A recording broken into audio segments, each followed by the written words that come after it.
Some stories are meant to entertain, some stories are meant to scare, but the stories you're about to hear tonight were never meant to be told. These are not movie plots. These are not urban legends. These are real incidents shared by real people who still struggle to sleep at night. So, before we begin, turn off the lights, put on your headphones, and listen carefully. Because once you hear these stories, you may start noticing things in your own house that you always ignored. Story 1: The Last Train Passenger. This incident happened in Kerala near a small railway station that most express trains don't even stop at. Ramesh was a railway technician, night duty, every alternate day. He had a habit of taking the last local train at 11:47 p.m.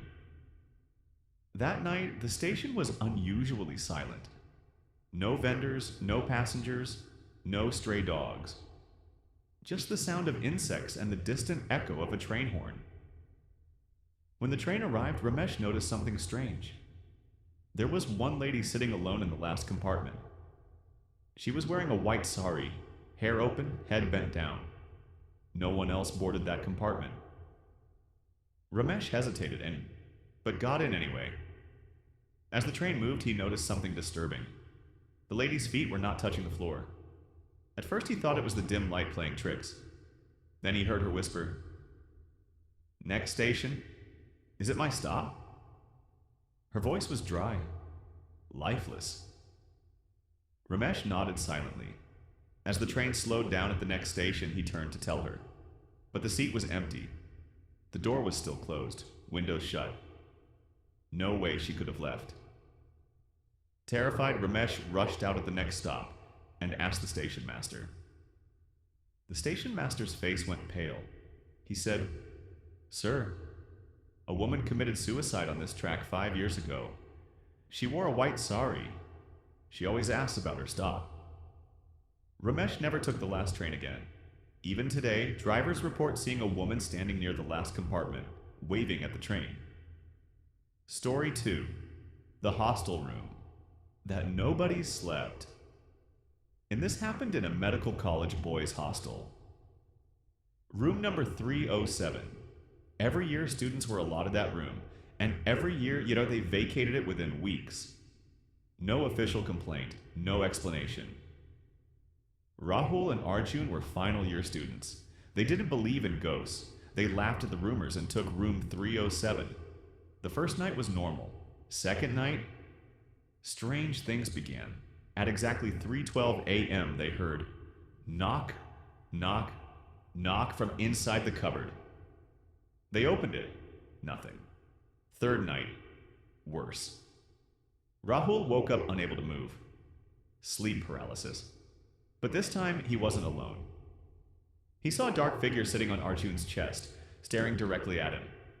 The face had no eyes, just a wide, unnatural smile. Rahul screamed. Lights turned on. Arjun had scratch marks on his chest. That same night, they went to the warden. The warden sighed and said, "A student committed suicide in that room years ago. He was isolated, depressed. Nobody checked on him for days." Room 307 is still there, cleaned, painted, but never officially allotted. Students say sometimes the cupboard still knocks at 3:12 a.m. Story 3: My grandmother was not alone. This story was shared by a woman named Anjali. Her grandmother lived alone in an old house after her grandfather died. Every night, her grandmother would talk to someone. Anjali thought it was a loneliness. One night, she stayed over. At midnight, she heard her grandmother speaking softly. "Don't stand there. Come sit." Anjali froze. She slowly looked toward the corner of the room. There was an impression on the bed, like someone was sitting. But no one was visible. The air felt heavy, cold. Suddenly, her grandmother whispered, "She can see you." The impression disappeared. Next morning, Anjali asked her grandmother. Her grandmother smiled and said, "Your grandfather comes sometimes, but last night he brought someone else." Her grandmother passed away a week later. When they cleaned the house, they found 2 sets of footprints in dust. leading to her bed. One pair was human, the other was not.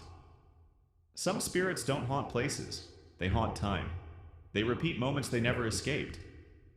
If you enjoyed these stories, remember, they happen to people just like you. And somewhere, someone might be watching you listen to this right now.